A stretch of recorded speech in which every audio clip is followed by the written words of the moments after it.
Okay. Hi, everyone. I think I'll get started.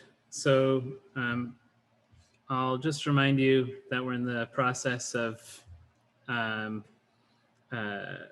proving a theorem, so a weak law of large numbers for the largest component size in Addario-Berry random graph. So we had so our graph is G and P takes this range. So it's constant over n, and we have some upper bound, which I'll call a on that constant, and the lower bound is a little bit bigger than 1. So we allow some vanishing correction to 1 if we like, but we require that that correction epsilon grows faster than n to the minus a third. So that's necessary for the theorem to hold, as we'll see. So through an analysis of this depth first Q process, we're going to prove this law of large numbers. If you're taking notes, I mean, all of this is written up in the notes, but if you're taking your own notes, you might want to change this. So this upper bound here was called M in the last lecture, but they're going to be martingales, so I switched it to A. Right. So this is where we're heading, and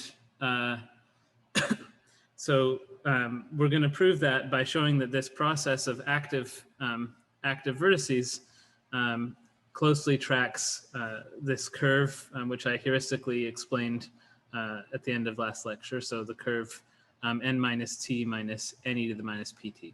So where these terms came from were we were starting with n vertices. At each step we explore exactly one vertex, which gave us this linear correction, and then we discover some random number of new vertices from the collection of previously unexplored vertices ut, and because that exploration was binomially distributed with success probability p, that caused this 1 minus p to the t type decay.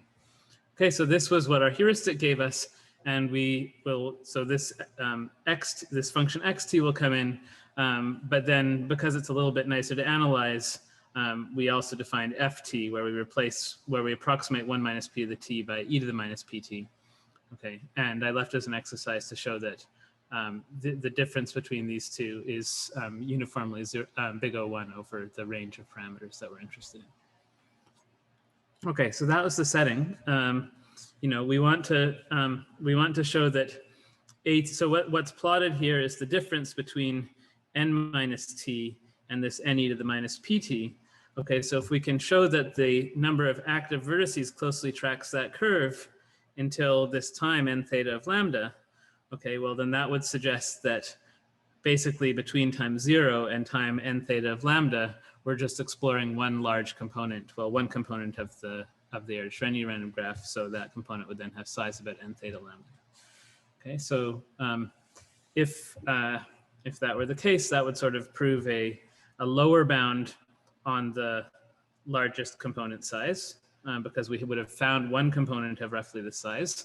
And then we'd like to argue from there that after this time, we don't find any other components that are even larger in the exploration process. Okay, so that's the structure of the proof. So there's a bit of work to make all of that hold together. One first thing we need to address, which I also alluded to last time, is that there is some randomness at the start of the process, which means we're not literally necessarily going to start exploring a large component instantaneously at step 1, right? So that we might have a few false starts at the beginning. And so I'd like to start this lecture by heuristically discussing how the process gets started, so the early stages a little bit more. Okay, so that's how we'll start the lecture, is with the early stage of the process.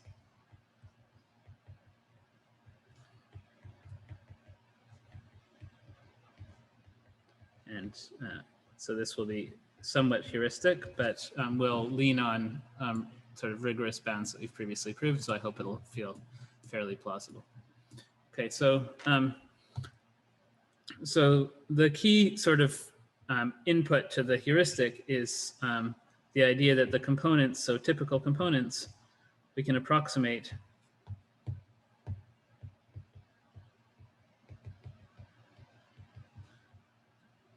a typical component by a Poisson bien-aimé tree. Okay, with parameter NP, right? And this, you know, this is, well, I'm being vague here, and I need to be vague because it's there are senses in which it's true and senses in which it isn't true. But at least we know that at the start of the process, the number of offspring, the number of neighbors we discover does have the, you know,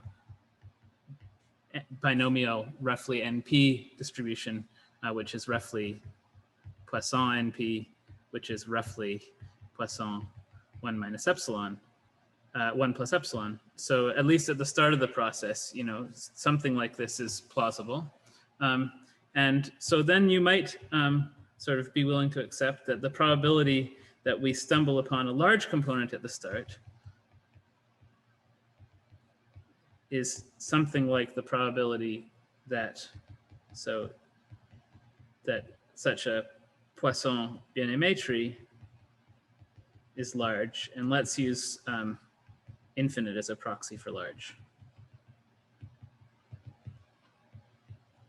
Okay, and we saw that that was, you know, of order epsilon. So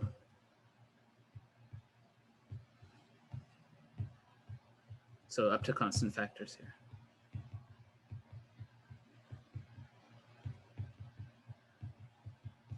Okay, so that's all I mean to say by that is that you can imagine that for the first process, that the probability that we get lucky at the very start and the very first component we explore is the large component we're looking for will be of order around epsilon.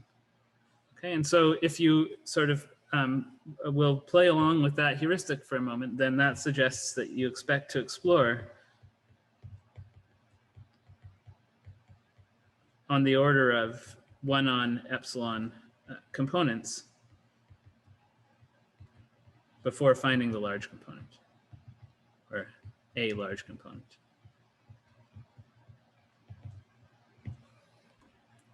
Okay, so how many vertices does that mean we're going to explore before we explore a large component? That's, you know, in terms of the time parameter of this process, it's not number of components, it's number of vertices. So how many, if we're going to explore about 1 over epsilon components, how many vertices are we going to uncover before we come across a large component?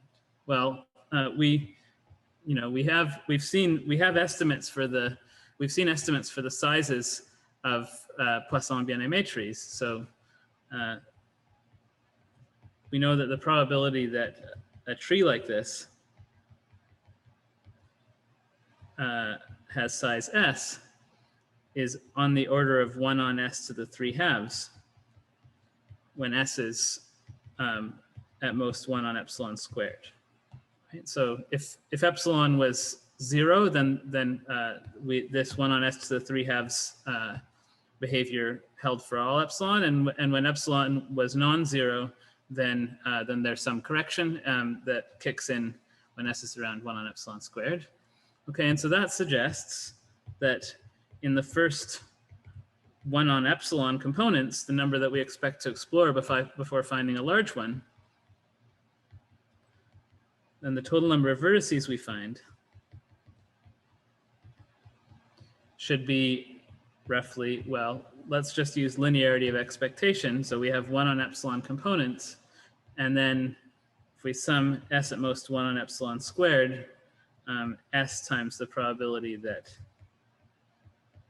a Poisson 1 plus epsilon bien-aimé tree has size s. Okay, then this is so 1 on epsilon, and then something like s at most 1 on epsilon squared,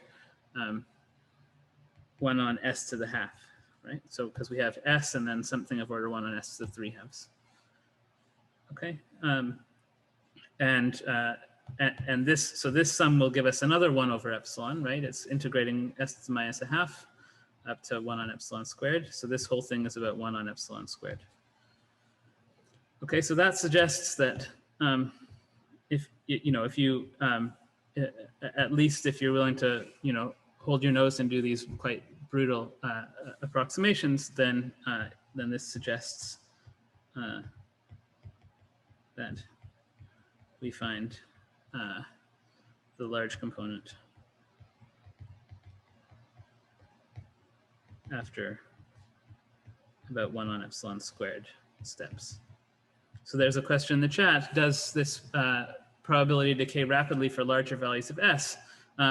It does. So we saw that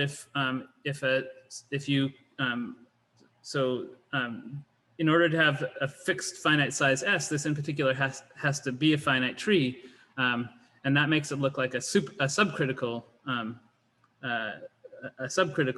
bien-aimé tree, and at that point the sort of this you start to get an exponential term that makes these probabilities decay rapidly right after the value 1 on epsilon squared. So that was developed in the exercises as well, but yes, so we really only need to look up to order 1 on epsilon squared. Okay, so that's so we expect on this picture to find large component after around epsilon to the -2 steps. Okay, so now I'm going to try to make that a little bit more quantitative and precise. So we'll fix a function omega n tending to infinity, and I'll want it to tend to infinity slowly. So in particular, say so much more slowly than omega cubed n. So we know that so the range of epsilon that we're looking at here means that epsilon n to the third tends to infinity. So we're going to want omega to tend to infinity more slowly than that. And then the time when we'll hope our process gets started, that it's found a large component, will be omega n root n over epsilon. Okay, and this is indeed with this definition, then epsilon squared g is so omega n root n epsilon cubed, which does tend to infinity, and so this time we're looking at is much bigger than 1 on epsilon squared. Okay, so we can hope that at this time g, we should have found a large component. Okay, so that's where we'll hope our process gets started by. And now, here's the theorem that's going to yield our main result. So I'll write Z for the number of components that are discovered by time g. Okay, so if you didn't, I should say, if you didn't buy this heuristic, or if you were skeptical about the heuristic, I mean, we're now going to just be doing sort of rigorous math for the rest of the proof. So, if that wasn't helpful to you, you can just forget it and focus on what's coming. So we'll write Z for the number of components of GNP explored before time G. Okay, and then so L will be kappa, will be the time at which we finish exploring that last component before time G, and R will be the time when we finish exploring that component. Okay, so then we'll prove that so this the component explored between these two times has size n theta of lambda. Okay, so that difference converges in probability to 1 after rescaling by n theta lambda.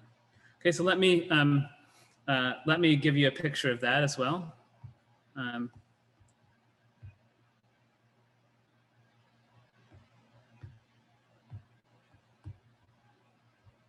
So here's the picture we already had, right? And now here's what the process down below is what the process S looks like. So here's the 0 line, okay? So remember, S is effectively tracking the number of active vertices, but each time S hits a new minimum, that means we've just finished exploring a component. So the times when S hits a new minimum are the times when AT is equal to 0. Okay, so the process goes along, discovering components. At some point, it hits its smallest ever value before this time G, when we hope everything has gotten started, and that's the time L. Okay, and Z is going to be the depth that we've achieved. So the minimum value that the process has achieved before this time G, because that's the number of components that we've explored. Okay, and then the process will get going, and it'll follow some trajectory, and then our hope is that after sometime around this time D, this component exploration will finish. Okay, and so that so the idea is that this difference here is effectively going to be n theta lambda. Okay, so there's some error that comes from getting going at the start, and there's also going to be some error we'll need to control about where precisely this component exploration ends. But sort of once we know that, but yeah, so that's the route to showing. So this theorem is going to be our route to proving that the largest component indeed has size n theta lambda. Okay, it just says basically whatever component exploration we were in the course of it at this time G, that's what we look at here. We're going to show that one has the target size. Okay, does that goal make sense? Any questions about it?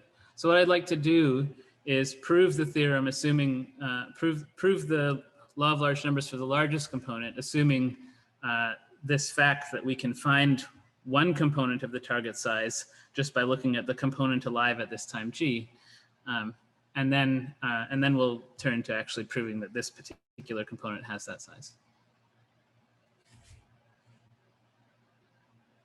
Okay, so let's prove that.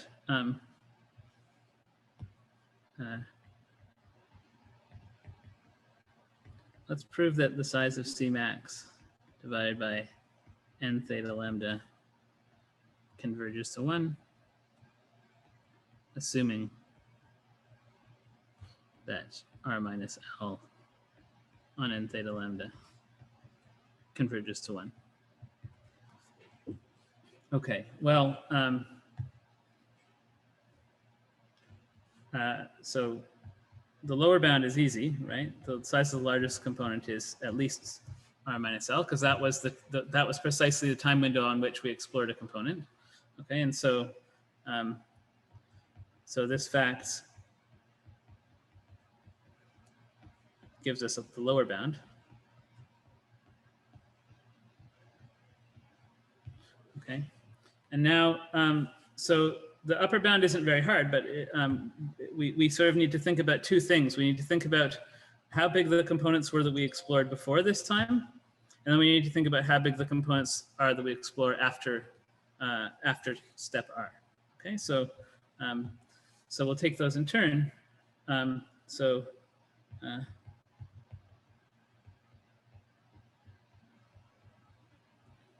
we know that so before time G, so how big could a component be? Well, G was omega root n over epsilon. Okay, and we so this is so we choose omega small enough that this is little o of epsilon n, right? Because I said that I wanted omega to be little o of, well, much smaller than epsilon cubed n. So in particular, let's say that it's less than square root of epsilon cubed n. Okay. So with omega this small, then we precisely get little o epsilon n down here. Okay, so we can take omega that small. All we needed is that it goes to infinity slowly, or all that we're requiring. Okay, so that implies that components explored before time L. Well, L was the last, so L was the sort of time, the last time before G that we started exploring a new component. So any components that are explored before that time have size at most G, which is little o of epsilon n, okay, which is little o of n theta lambda. Okay, remember theta lambda was is always this is always of order epsilon for the range that we're considering, right? It's about 1 plus 2 epsilon if epsilon is small, and then if epsilon isn't small, then it's bounded away from 0, and so is lambda. So they're both sort of roughly of the same order. Okay, so that says that basically says that this early time here is a smaller order correction to the size n theta lambda. Okay, and now we want to understand what happens after time r. Okay, so let's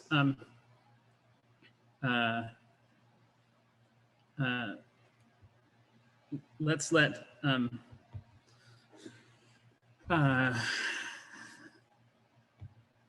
so I'm going to give myself a little bit of wiggle room.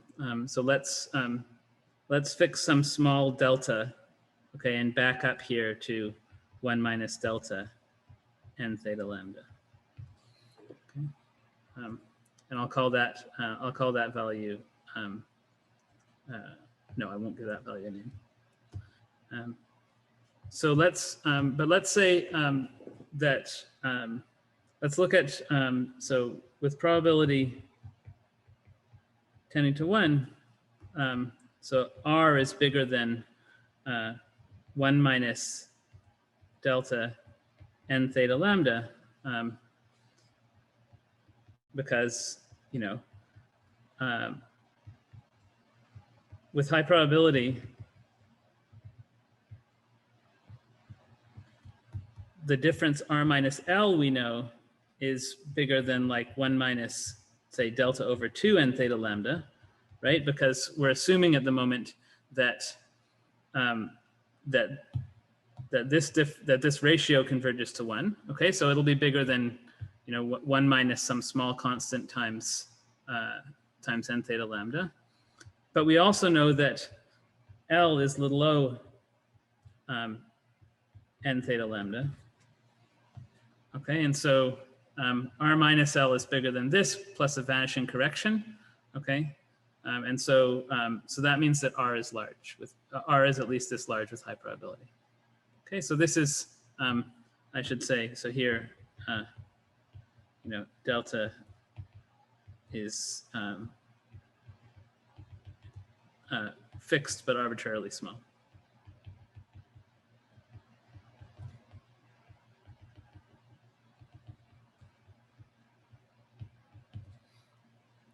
Okay, so that says that you know, what we have to understand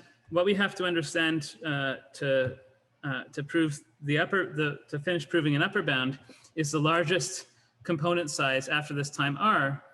And since we only want the bound to hold with high probability, we can instead study like the largest component size after you know, in a graph that has size whatever is left after this time, 1 minus delta n theta lambda. Because over here we have a random graph which with high probability is smaller than this random graph. And so the largest component in a random graph of sort of this size, whatever's to the right of here will be smaller than the largest component in a random graph of this size. Okay.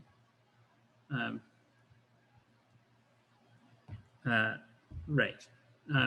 And now, so now I'll give myself a name. So let's write n prime for n minus this correction, 1 minus delta n theta of lambda. Okay. So then I'll let, well, let me call that n hat, sort of because it sort of has a flavor. It's going to have the flavor of a dual parameter. So we'll let c hat max be the largest component of GNP explored after step R. Okay, so so if we already said that, so we already proved a lower bound, and we said that components before time G didn't push us, didn't give us any components larger than this. So if we can show that there's no components, that all the components explored after time R are much smaller than this, then we'll also get an upper bound on the size of the largest component. Okay, so if this size over n theta lambda converges in probability to 0,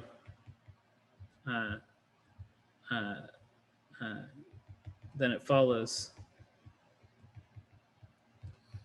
that so C max is equal to R minus L with high probability.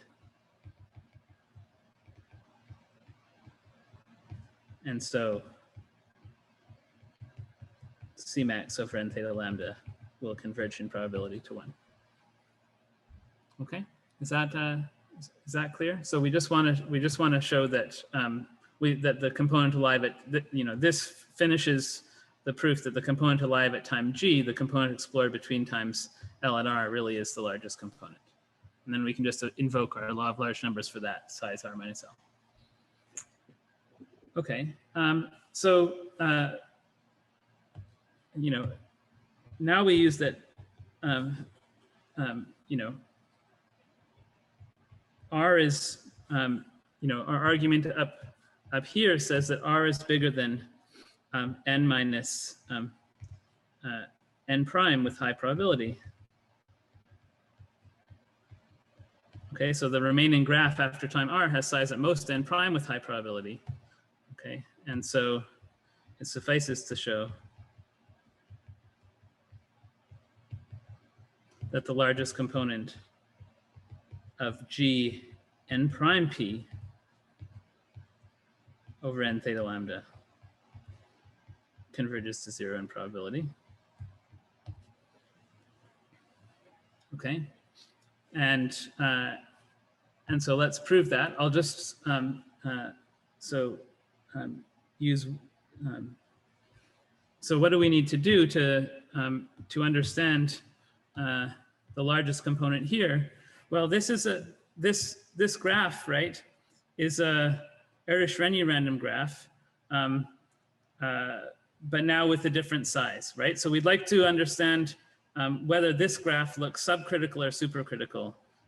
So we need to relate P to n prime rather than to n, right? And so to relate P to n prime, I'll just remark that, so we have P is lambda over n, right? Which we can write as lambda over n prime times 1 minus delta theta lambda. Okay, so that's just using that, sorry, this is I've changed from hat to prime.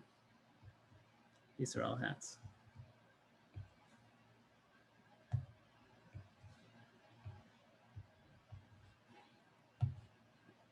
Okay, so that's just using the definition of n hat.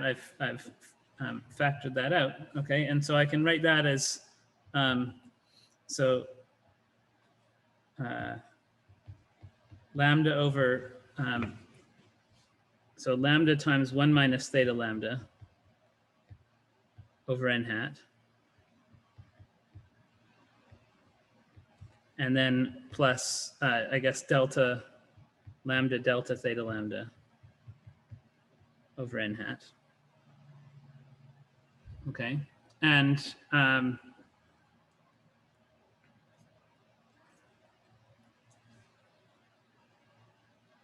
right, so this term, right, is lambda hat over n hat, where lambda hat is the dual parameter.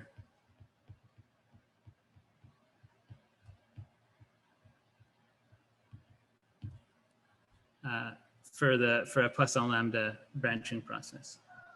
Okay, and so lambda is here. Lambda is 1 plus epsilon, which we know is at most some absolute bound a. Okay, and this implies so that lambda hat is at most 1 minus order epsilon. I won't use theta. So it's the most 1 minus alpha epsilon for some alpha greater than 0. So uniformly in epsilon between or lambda between 1 and a. Okay, so this is just saying that when you take a supercritical Poisson process, then its dual parameter looks sort of uniformly subcritical to the same order. Okay,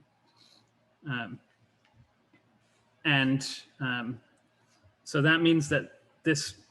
So let's bring that down. So that tells us that P is at most 1 minus alpha epsilon over n hat, and then we have a term here which so we said that theta, so lambda is at most a. We said that theta of lambda was on the order of epsilon,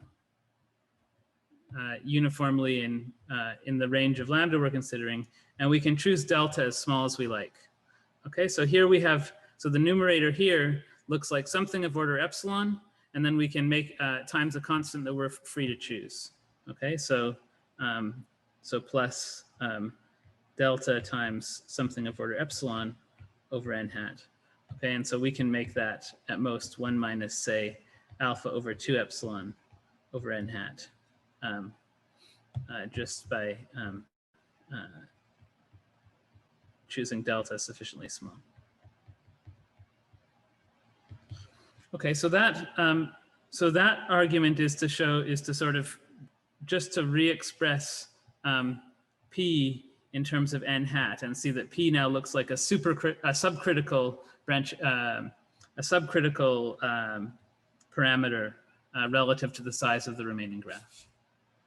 Okay, so now we can just, with this bound, we can use the sort of naive methodology that we already developed for studying for bounding component sizes from above in the remaining graph. Okay, so if we look at the probability that the largest component size of Gn hat P is bigger than S, okay, we know that's at most n over S times the probability that a single component in that graph has size bigger than S. And we can bound this by the probability that a Poisson bien-aimé tree with parameter 1 minus alpha over 2 epsilon has size bigger than S. Okay. So that's, and now we can bound that just using Markov's inequality. So n over S squared times the expected size of such a tree. And we know the expected size of such a tree just by summing the generation levels is 1 over, so Poisson 1 minus, C, you get size 1 over C. So this is n over S squared times 1 over alpha over 2 times epsilon. Okay, and now finally, let's take S equal to G, and we get that the probability that there's a component in the remaining graph which has size bigger than G is at most. So so let's just, the alpha over 2 term is just a constant. So let's write order 1 times n over G squared times 1 over epsilon. Okay, and that's order 1 times n over, remember, so G was, here's G. Okay, so G squared is omega n squared n over epsilon. Okay, so we have omega n squared n over epsilon, okay, times epsilon. And all we're left with is order 1 over omega n squared, which tends to 0. Okay, so so there's, there's a fair number of parameters in this proof. Some of them are going to recur, particularly G. So, I hope that wasn't too confusing, but let's quickly recap the structure of the proof we just did. Okay, we said that,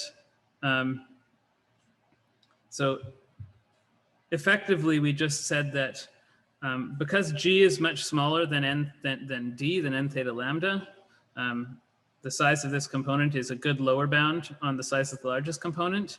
And also before time G, we only explore small components.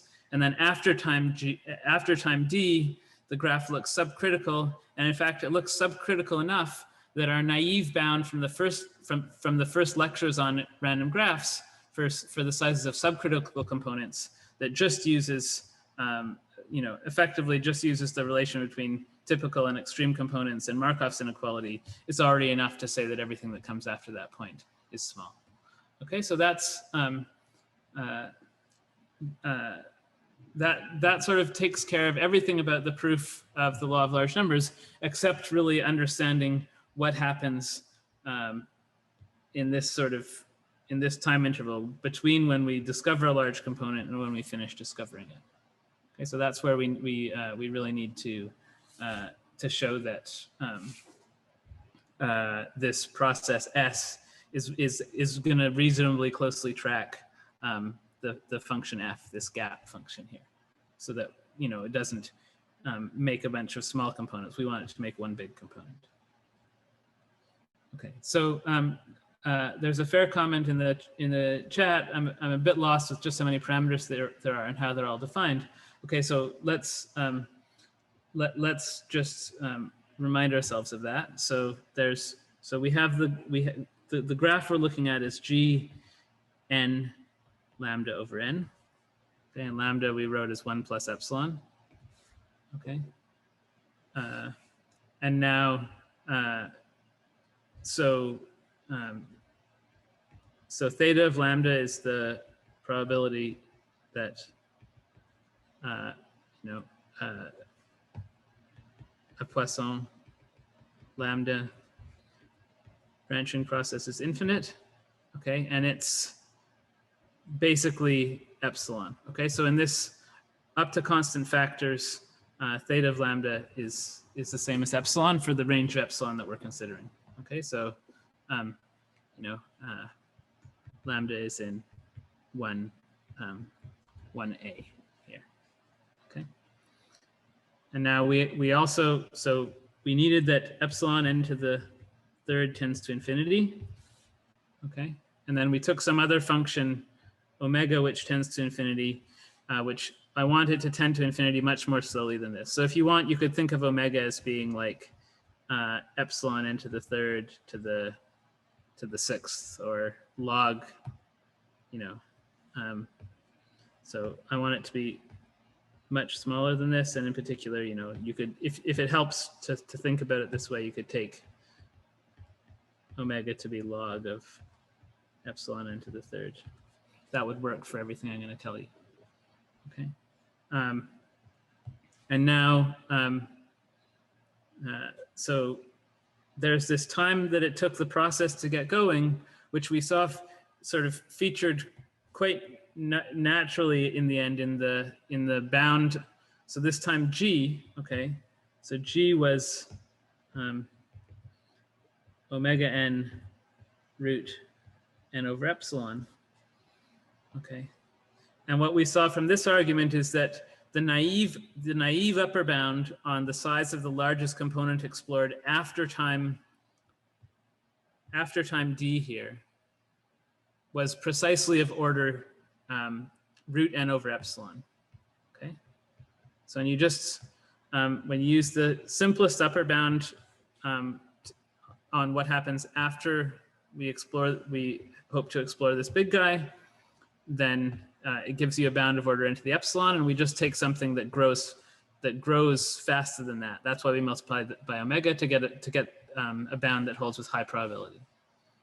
Okay, so that's what G is doing for us, and happily, so G has the property that it's little o of epsilon n, which means that we can also use it to say that what happens sort of before this time has a negligible impact on the size of the component that we explore between these two times. Okay, and I guess the last thing I defined was D, which was n theta lambda. Okay, and I use G and D for this just based on sort of the French, so gauche and droite.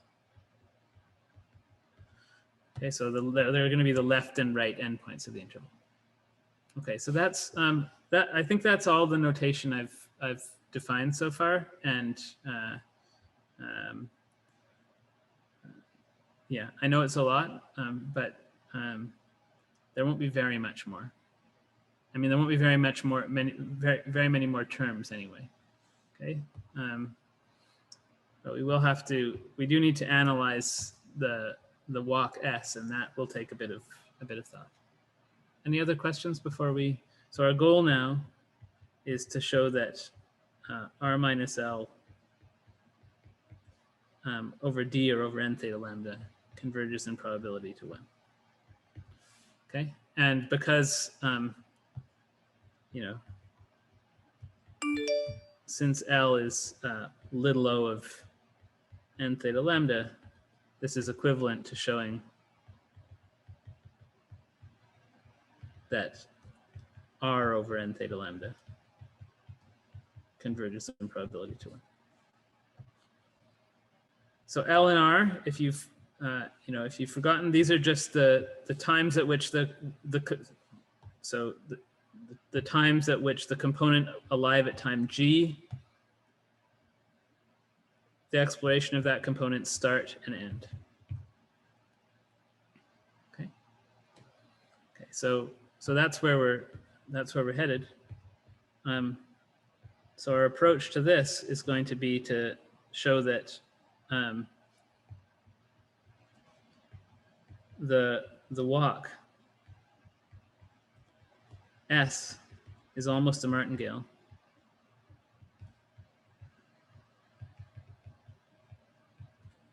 And then analyze the martingale.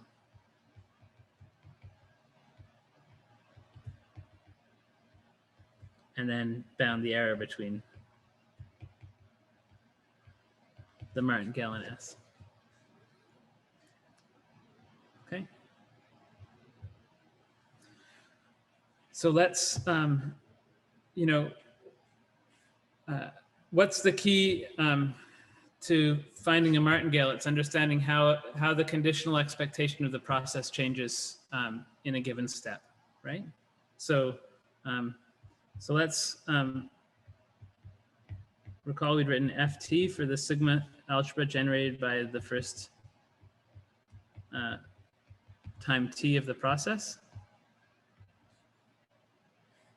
Okay, and let's look at one of the differences. So remember, so ST is the sum of from 1 to t of xi. Okay, so if we want to find a martingale, it's natural to study the sort of martingale differences. So let's look at dt for the expected value of xt given ft minus 1. Okay, so working this out sort of will tell us what the martingale differences are.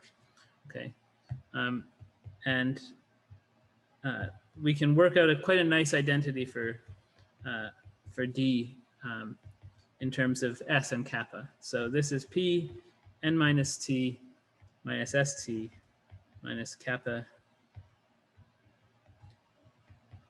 t plus 1 minus 1. Okay, so this looks long, but let's just parse it for a second. Okay, remember each of these corresponds to an exploration step of the process. Okay, so this expression here is really telling us about how much there is left for us to explore. That's what this is doing, and then each of the vertices that's left to explore gets discovered with probability p. Okay, and then the minus 1 was just because we always subtract 1, I mean, in the definition of x to account for the vertex that gets explored at that step. Okay, so this is, so this, you know, what you can, you know, if you remember what the process is doing, then you can really see this was the number of active vertices effectively. So this is almost just straight from the definition just by looking at it, but I will verify this in more detail than that. So so what do we have conditionally given ft? Okay, so what's x t plus 1? So I'll add 1 so I don't have to carry around the minus 1. So that's the size of vt, the neighborhood of vt plus 1 intersection ut. Okay, and we said that this was binomially distributed with parameters ut prime and p. Remember, the only difference between ut and ut prime was that sometimes we had to subtract off one vertex if we just finished exploring a component. Okay, so so the size of ut prime here is the size of ut unless we just finished exploring a component. So that's when the active set is empty. Okay, and we could also write that as ut minus kappa t plus 1 minus kappa t, because when we finish exploring a component, the number of components we've seen goes up. Okay, so then what's dt plus 1 then? Well, it's this expected value xt plus 1 given f of t, right? That's the expected value of this guy minus 1 given f of t. That's just size of ut prime p minus 1. And now if we plug in the expression we just derived for the size of ut prime, then that's so ut minus kappa t minus kappa t minus 1, kappa t plus 1 minus kappa t.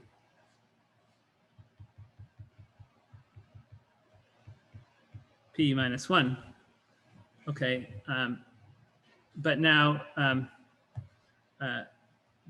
the size of, remember the size of, so the unexplored set has size, so n minus t minus the active set, right? Because at any given time, our exploration process partitions the vertices into 3 groups: active, unexplored, and explored, and the explored set just had size t.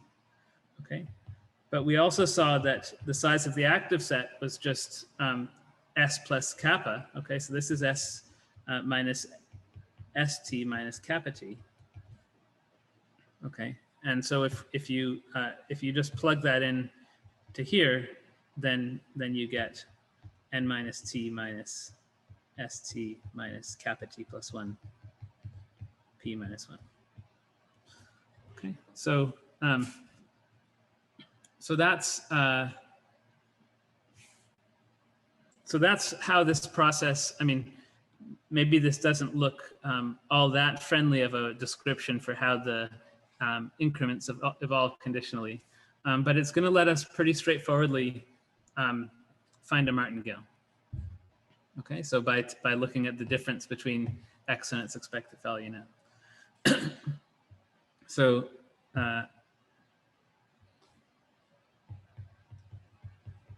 so here's almost the martingale, not quite. So if I write delta t for the difference between x and its conditional expected value,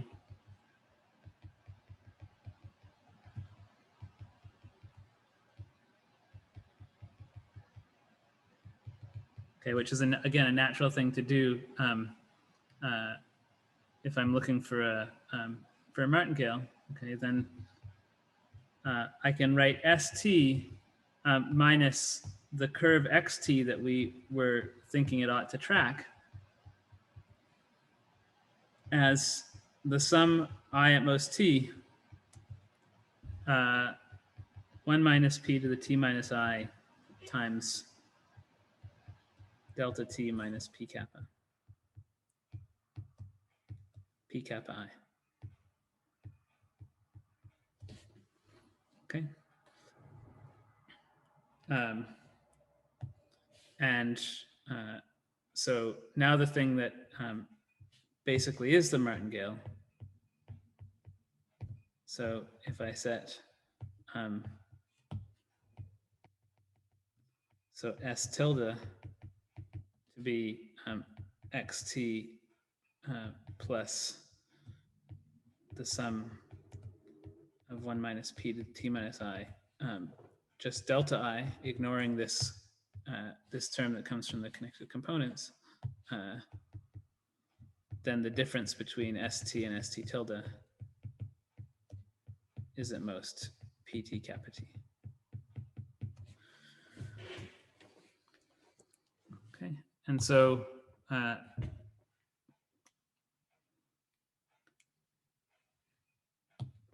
so here here is effectively where a martingale is hiding. Okay, because there's something to take care of in terms of these corrections, but effectively you see something that looks like a sum of martingale differences here, right? Because each of these is going to have conditional expected value 0 given ft minus 1.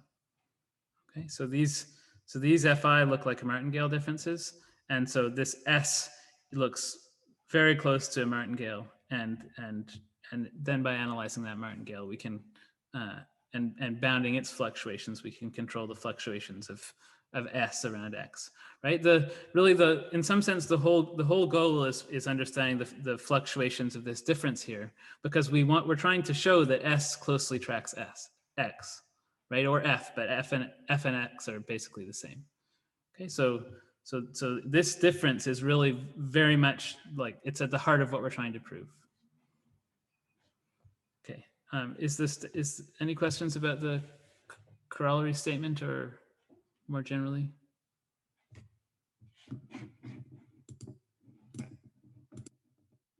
Okay, so let's first prove this identity and then bound this error here. Okay, so we have so st plus 1 is st plus xt plus 1, which we can write as st plus delta plus d, because delta plus d is equal to x. Okay, and now we can use the identity we derived for d, right, which was just up here, to write that as, so n minus t minus st minus kappa t plus 1 times p minus 1. Okay. So let me rearrange that just a tiny bit, because I see a PST here that I'd like to combine with the ST. So that gives me 1 minus P ST plus delta T plus 1, and then plus Pn minus T minus P kappa T plus 1 minus 1. Okay, and then if I'm interested in looking at this difference. So and I now have a recurrence for S. So let me derive a similar recurrence for X. Okay, so xt plus 1. If I subtract off 1 minus P xt, that's remember what X is, right? So xt is n minus t minus n 1 minus P to the t. Okay, so this is n minus t minus 1 minus n 1 minus P to the t plus 1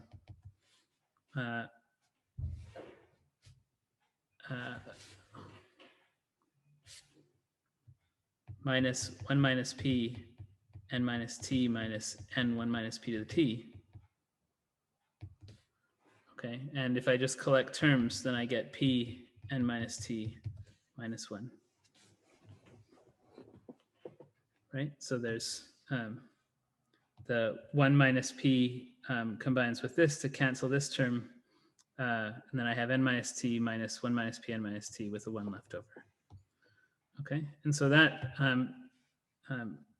tells me that xt plus 1 is 1 minus P xt plus P n minus t minus 1, which looks, quite a lot like the recurrence for S, right? Okay, and so if I just subtract those two, then I get an affine recurrence for the difference. That tells me that st plus 1 minus xt plus 1 is 1 minus P, so st minus xt. And then I still have this delta t plus 1 minus P n minus t, right? There was both terms had a minus 1, so that canceled. Okay, and I forgot something. There's a kappa P kappa T plus 1 as well that I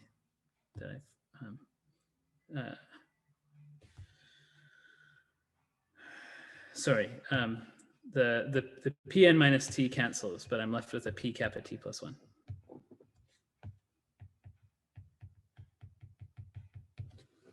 Okay.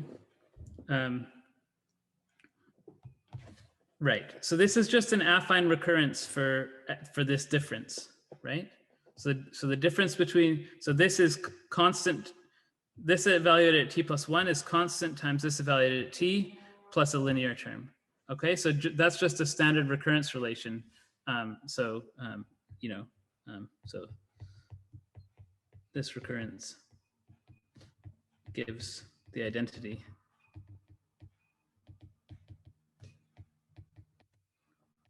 for ST. Okay, you just get the this linear term, with this sort of geometric decay. Okay, and then so that gives us this nice identity for the difference we're interested in. Okay, and the second part of the corollary is effectively saying that we can ignore the term that is random.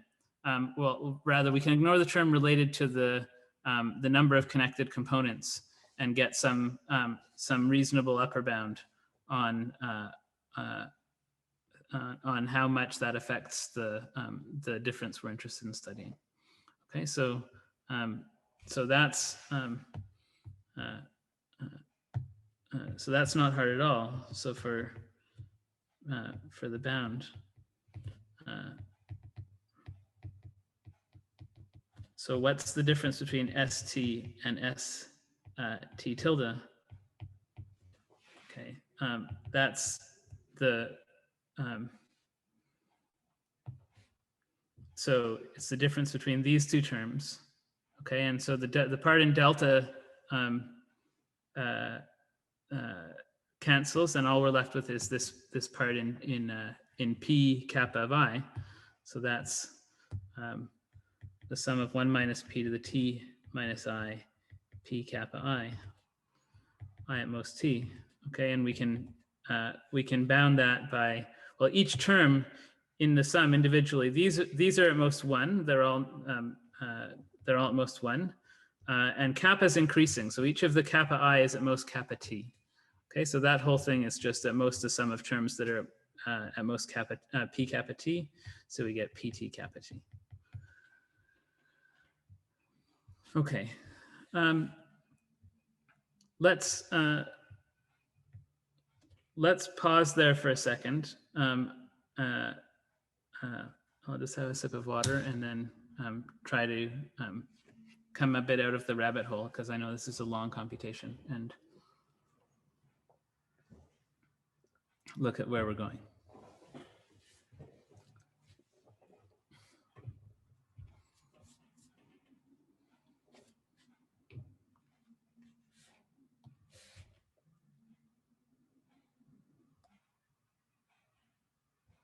Okay, so where are we now? We have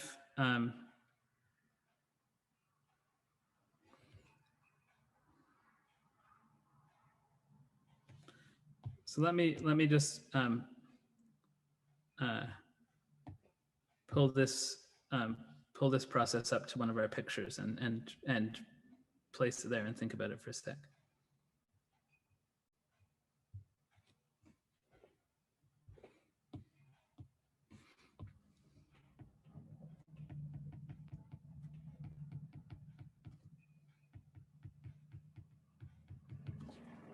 Okay, so you know, this is the process we're really interested in. We hope that it's tracking this gap, which is xt, or effectively, you know, this is basically the same as xt.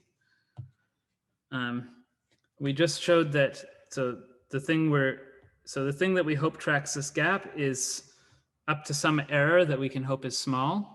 Well, I mean, p is 1 over n, so this is looking reasonably small, hopefully, as long as kappa is not too big. Okay, so up to some error we hope is small. Instead of studying s, we could study s tilde.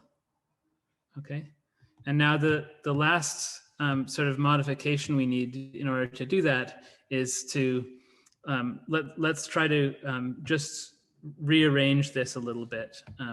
By looking at s tilde minus x, all divided by 1 minus p to the t.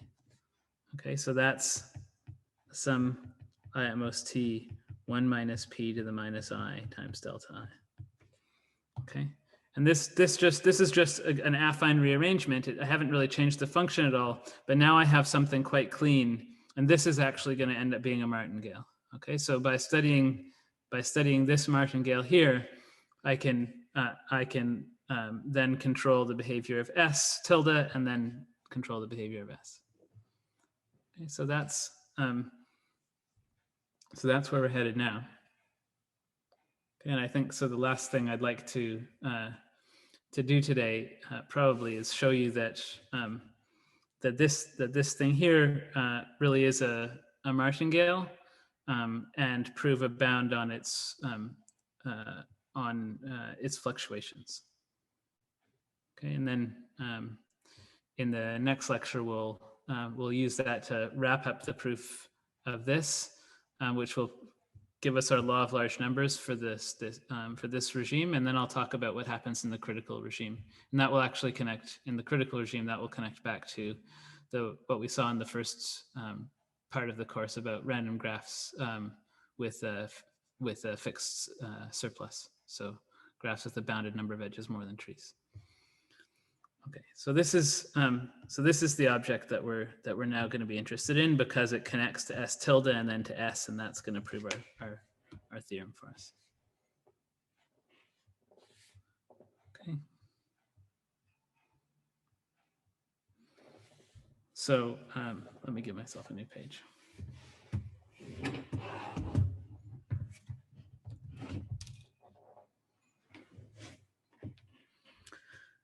Right, so here's the last result of the day. So let's let m be the thing I just wrote. So s tilde minus xt divided by 1 minus p to the t, which we said was also sum I from 1 to t, whoops, of 1 minus p to the minus I delta I. And remember that delta I is xi minus the expected value of xi given fi minus 1. Okay. Then, so MT is a martingale.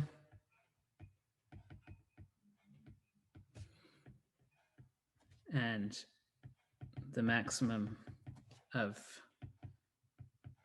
MI is at most t to the half in probability. And that's true, so uniformly in t from 1 to n. Okay, so that means, so this means that this maximum divided by t to the half is tight, or equivalently that, for all delta we can find a k such that for all n, if I look at the well, for all n and all t at most n, if I look at the probability that this maximum is bigger than kt to the half, then that's less than delta. Okay, so that's just a rewriting of this. You can see why I prefer this notation, I think. Okay, so let's prove that. So what's the expected? Let's just check that MT is a martingale. It's not hard. So what's the expected value of MT given FT minus 1? That's the expected value sum from 1 to t, 1 minus p to the I, delta I, given ft minus 1, right? But all of these delta I are ft minus 1 measurable except for the last one, right? So they all come out of the conditional expectation. So that's the sum I from 1 up to t minus 1, 1 minus p to the, sorry, there's a minus there, minus I delta I, plus the expected value of, let me pull out the prefactor, 1 minus p to the minus t, expected value of delta t given ft minus 1.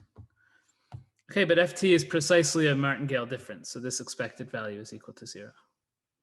Okay, so this is 0, and what's left is just mt minus 1. Okay, so mt is indeed a martingale.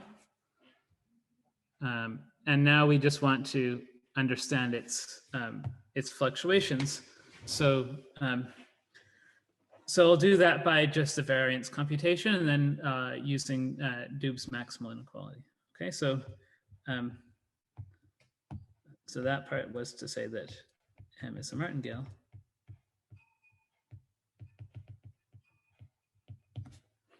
Okay, now,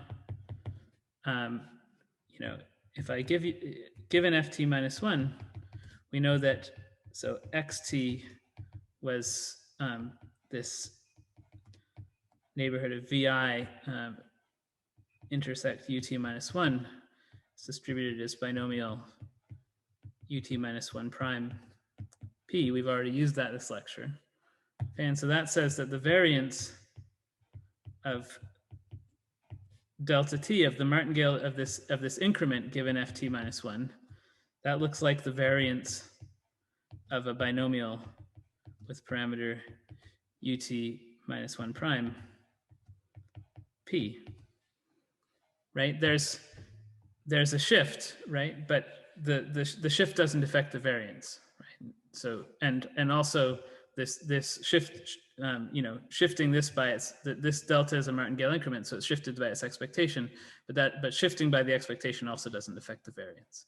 So just because moving random variables around doesn't affect the variance. So this is so this looks like the variance of a binomial, which is just the size times p times 1 minus p. Okay. So that's so that's the variance of, that tells me about the variance of one of the terms in this sum. Okay. But now, so now I'll just use a general fact about martingales. So for any martingale MT that starts at 0, right? If the increments, if the martingale increments are IT, I'm using m lowercase t because I'm going to do a little computation. I'm going to apply it to MT, but the computation is so that I wanted to suggest that with the notation. But this variance computation is general. It works for any martingale, so I'm writing it that way. So if IT is MT minus 1, then the variance of MT, I can write that as so that's the expected value MT squared minus the expected value of MT squared. This is 0, but by the martingale property.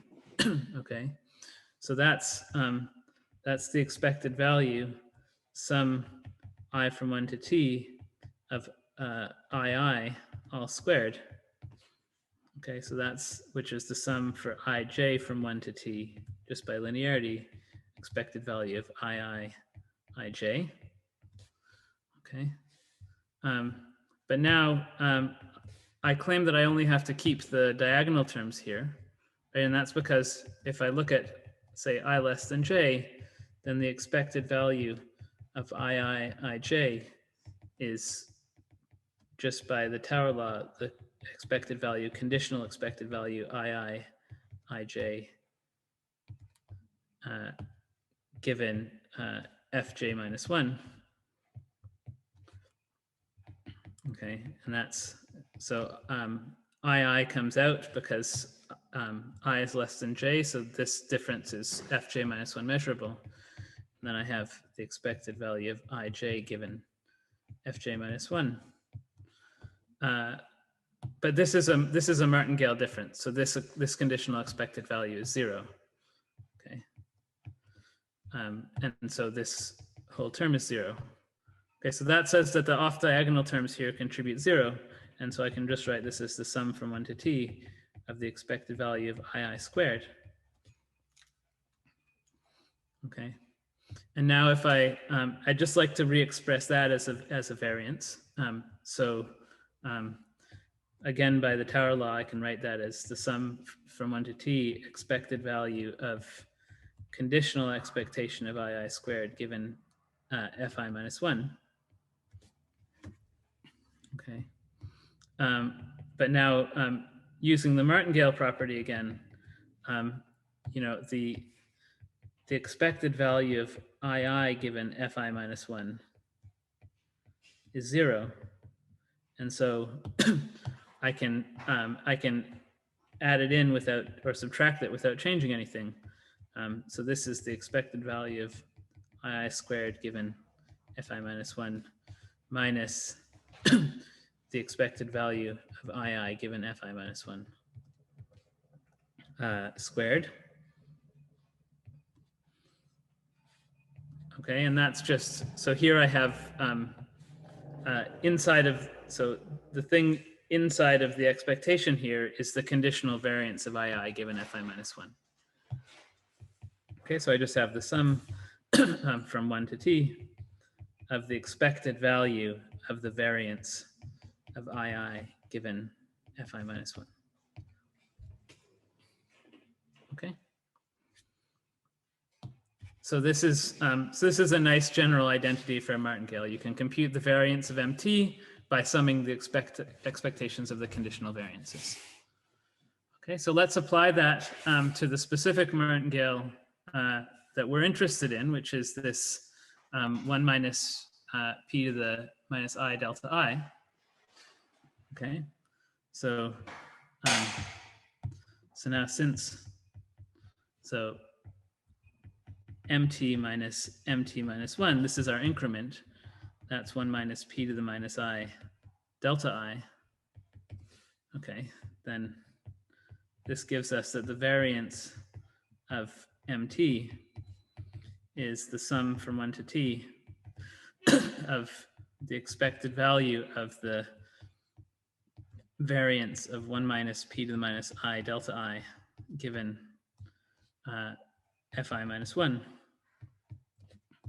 Okay, and so we can rewrite that as, so pull out a 1 minus p to the 2i because it's a variance, second moment, and then we have, we can then use our expression for the variance of delta I, which was just ui minus 1 prime p 1 minus p.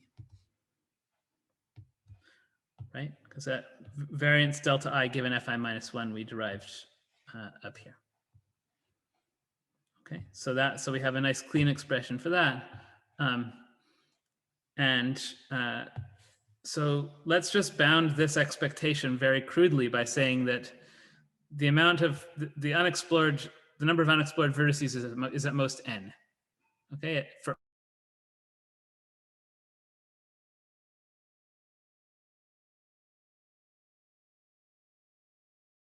this whole thing is at most sum from 1 to t. Sorry, there's a minus sign missing here. 1 minus p to the minus 2i, and then np 1 minus p. Okay, so that's at most, you know, this term is getting bigger as I gets bigger because it's you know, the 1 minus p is on the bottom here, but we can, you know, for an upper bound, we can again say, well, I is always at most t, which is at most n. And so this whole thing is at most like tnp over 1 minus p to the 2n. Okay, and now because p is only constant over n at most, it's at most a over n, this thing is just looking like a constant on the bottom at worst. Okay, so this whole thing, and also np is also at most a constant on the top here. So this whole thing is looking like at most ct, where c is a constant depending only on our bound on p, so only on a. Okay. So we now have a martingale and we've bounded the variance. So finishing up is very easy. So so by Doob,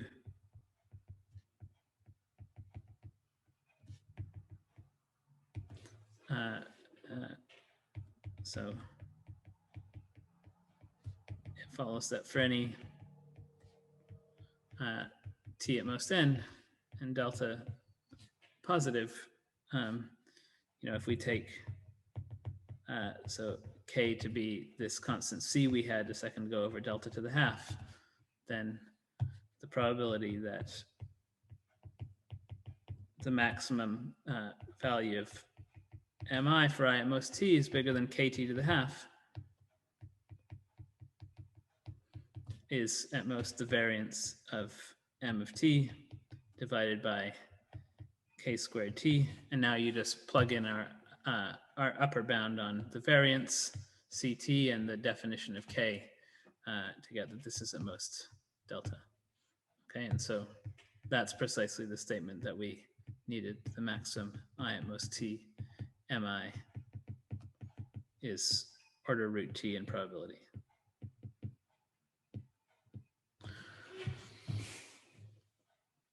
Okay. So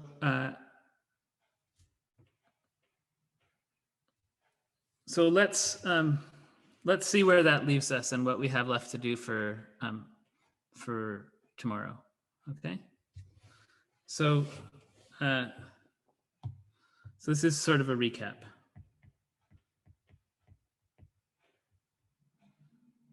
Okay. So so remember that So I'm going to actually grab it from up here because I'm worried about a -1. Right. So we're in the process of trying to show that this difference R minus L is basically n theta of lambda. That's the goal still. Okay. And you know, because so we know that S of L will be minus Z, S of R will be minus Z minus 1. That's what the process S looks like at those times, and we're trying to show that we want that S closely tracks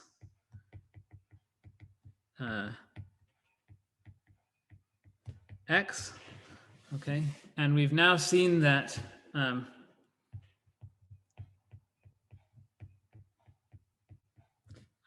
so S of t minus S tilde of t is at most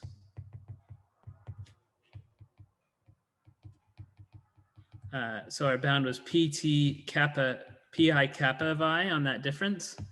Okay. And so when we take the maximum over times, that would give us pt kappa t.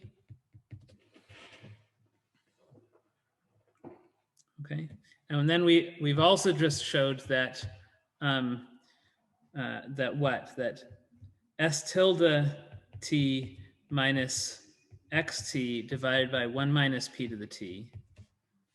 Okay, that was our mt. We just saw that that was order root t in probability. Okay.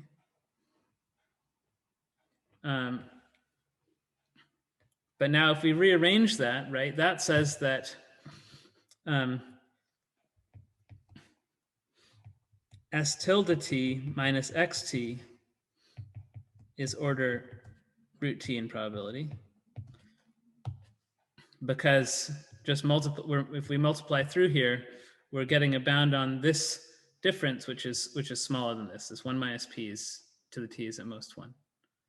Okay, so you know, if we combine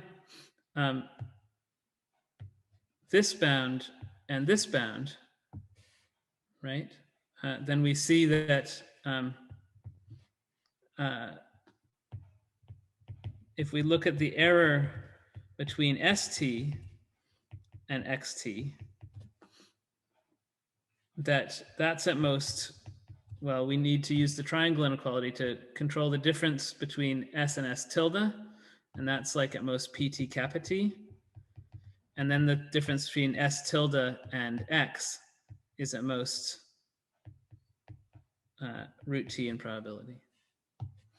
Okay, and so now, and that was, you know, once we did, we had to sort of think a bit to find this martingale, but once we found the martingale, that analysis was really quite easy.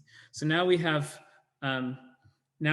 some upper bound on the difference that we're interested in, which has one part which is sort of coming from the martingale, and one part which we still need to analyze to understand, which involves understanding the number of connected components at the times that we're interested in. Okay, so to finish the proof,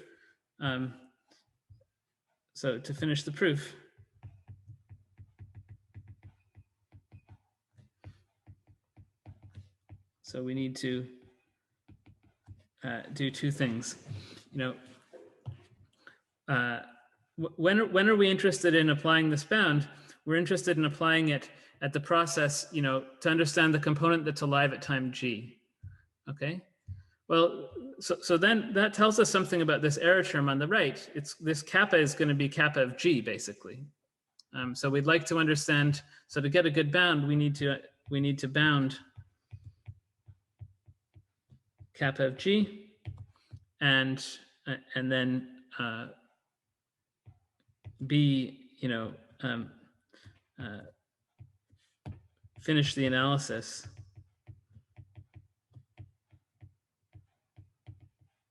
of xt or of ft to see that our bounds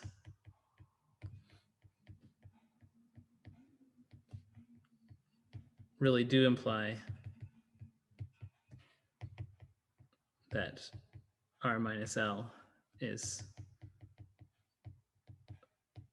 like n theta lambda. Okay, so I write things this way just because fundamentally all that's left probabilistically is this step of bounding the number of components we've explored by time g. That will give us an error, and then all the rest is just understanding the function that S is tracking, because the bounds will be tight enough to conclude that way. Okay, so so I think that's a good spot to leave it for today. I know there's a lot of notation. I'm sorry about that. I wanted to give you this proof because this approach via tracking the exploration process really is the way to understand what happens when you actually want to understand Reddit criticality. Also, with the pieces that I've showed you, you can already see that, fundamentally what we've ended up doing is controlling S by finding an associated martingale. So if you want to make finer statements about the behavior of S using this approach, you just can make finer statements about the behavior of the martingale. So in particular, I proved one bound. I proved, if you wanted to show a central limit theorem for S rather than a law of large numbers, you could just try to control the error for when this component size starts and ends in a little more detail, and you would have your central limit theorem right away.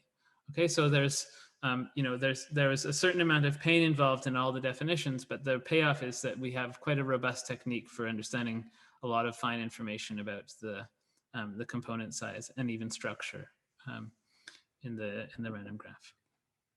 Okay, so I would suggest, since there is a lot of notation and I need to use it, that you take, all of this is written up in full detail in the notes. So, take a look at that to refresh on what we did today before tomorrow's lecture, and then we'll polish things off tomorrow. So thanks everyone for your attention.